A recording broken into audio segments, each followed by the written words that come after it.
Um, how old were you when you enrolled into the Marines? 17 years old. Why did you enroll? Did you have any special reason? Because there was a war going on and they needed people to go in the service. What was your family's opinion? Uh, Mixed. I don't think they were too excited. I mean, they were too for it. They probably wanted me to hold up a little bit. Did you have any brothers or sisters? One brother. One brother. Did he enroll? Did he what? Did he enroll? Yes. Um, what was your occupation? Like, what did you fight? Like, did you fight in the main, like, first line or? South Pacific. In the South Pacific. What kind of food did they give you there? Like, what kind of food did they give you there? Where? In the States or In when I was overseas? overseas, when you were overseas. Well, it was all right when we were at camp, but when we were out fighting or in the jungle, it wasn't too good then. How did World War II affect your life? How did it affect my life? Yeah. Oh. Well, I can't really answer that. I guess it learned me to respect my superiors and who was ever in charge. Okay. What did you like most about this experience, or what did you learn most? Like. What did I like most about it? Yeah.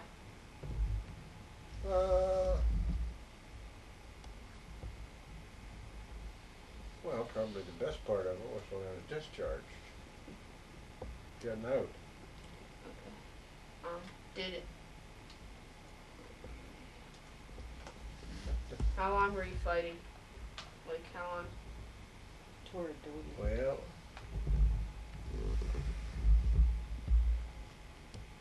I was in the South Pacific from August 14th, 1943, February 7th, 1946. What was the first thing you ate when you came home to the United States? Did you go out anywhere to eat special or? No, but as soon as we got to camp, which was out on the West Coast, our first meal, which was the next morning, they told us we could have anything that we wanted. All we had to do was name it. We could have anything we wanted. What did you pick? I don't remember.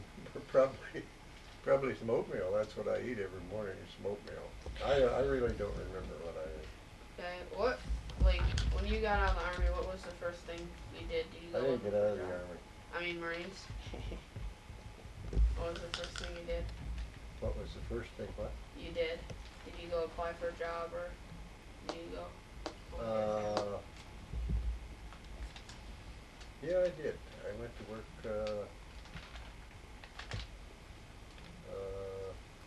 jobs weren't too hard to get at that time, and I got a job working on the highway on Route 62. When you were overseas, what did you do for entertainment or spare time? Did you write letters? What did I do for entertainment?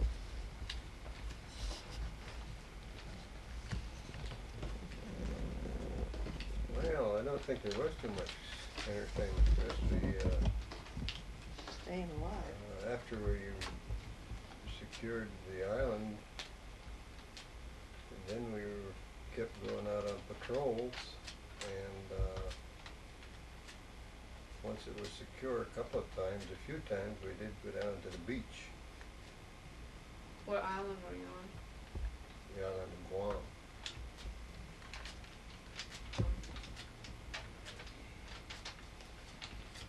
What were, like, when you were a little kid for holidays, like, what did you get for Christmas? Oh, that's too long ago, I can't even remember. Do you remember the prices of, like, bread and oranges and candy? I've got some prices for you, yeah.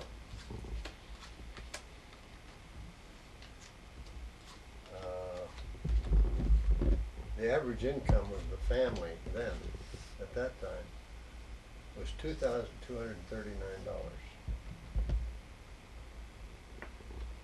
A new house would cost $7,809.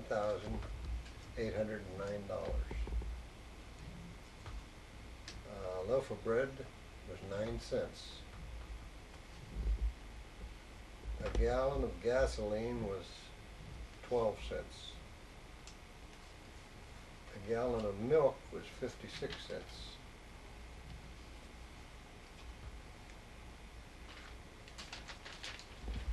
How's that? That's good. Did any of your friends join the Marines?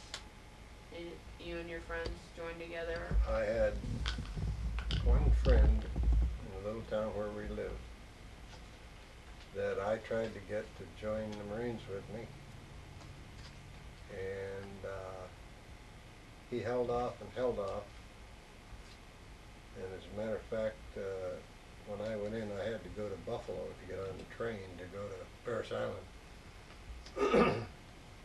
And he was the one that took me up to Buffalo. He drove me up to Buffalo. So he supported you?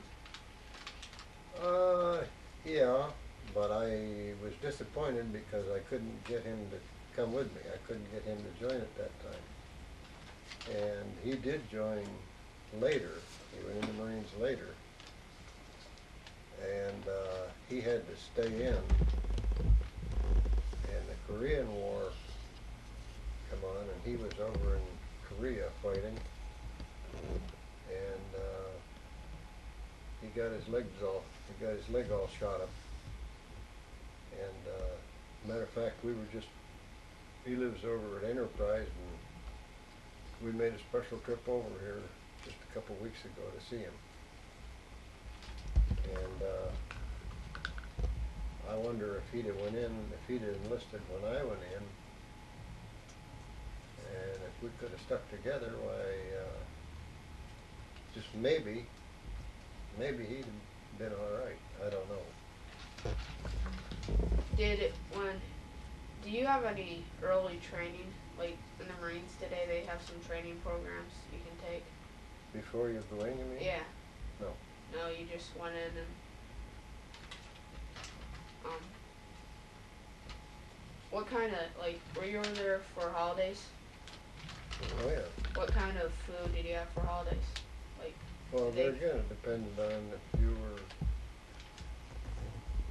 were in a camp or if you were out, why you ate sea rations, and if you were in camp, why the food was all right. It wasn't anything great, but it was all right. So what island did you say you were at? It was Stationed at first? Guam, Where's that? island of Guam, Down by? South Pacific. Okay.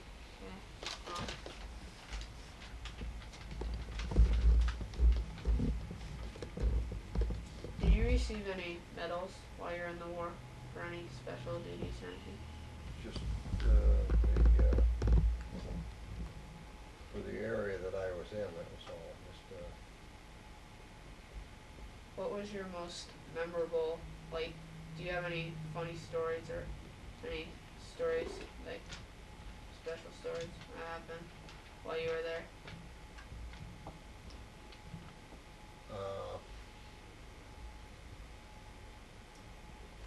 Yeah, I do have one.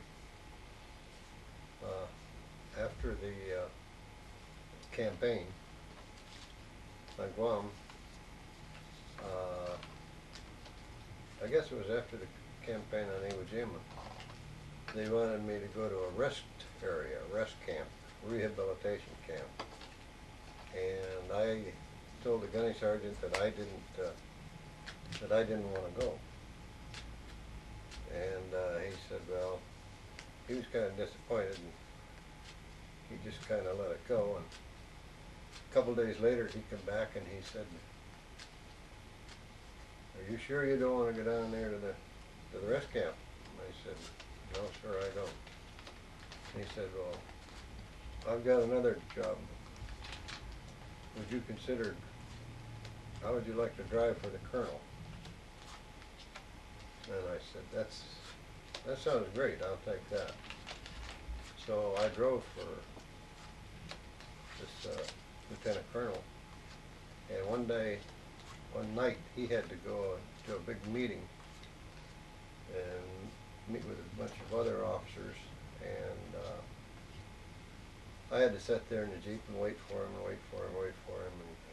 I don't know, it was 12, 1 o'clock at night when he come out and got in the Jeep, and I think, I don't know for sure, but I think maybe that they had a little something to drink, and on the way back, I noticed he was kind of falling asleep, and it was about a 6-mile drive back to the camping area. And when I got to the area, I looked over and his head was down like that, and I said, "Colonel Shepard? Sir? Colonel Shepard? Sir?" And he just like that, and I thought, boy, oh boy, what do I do, you know? And so I just leaned over like that, and I bumped him with my shoulder like that. And of course, it was a Jeep. There were no doors on the Jeep, and he tumbled out. And he looked up. I jumped out, and I ran around to the side, and I said, "Sir, are you all right? Colonel, sir, are you all right?" And I helped him up, and I said, "Would you like me to help you down to your tent?" He says, "No, Hunter," he says, "I'm all right. Thank you."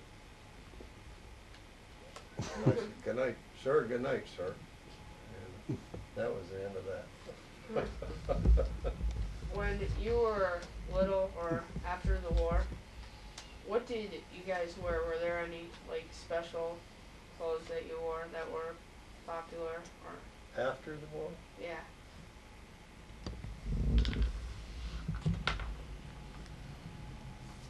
I can't think of anything there, Chris. No, I can't think of anything there. You went to work, didn't you?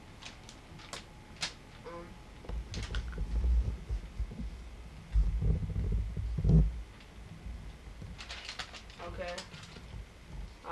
I'm done with my report, and I forgot to tell you the date at the beginning. It's February 22nd, and it just happens to be my grandpa's birthday. How old is he? 30. Well, I got another time capsule here for you too. The year I was born, okay. Did I tell you that about the house? Yeah, I told you that. The president was, when I was born, was Calvin Coolidge. The vice president was Charles Dawes. The new invention that year was Scotch tape. That was just invented that year. And life expectancy at that time was 54.1 years.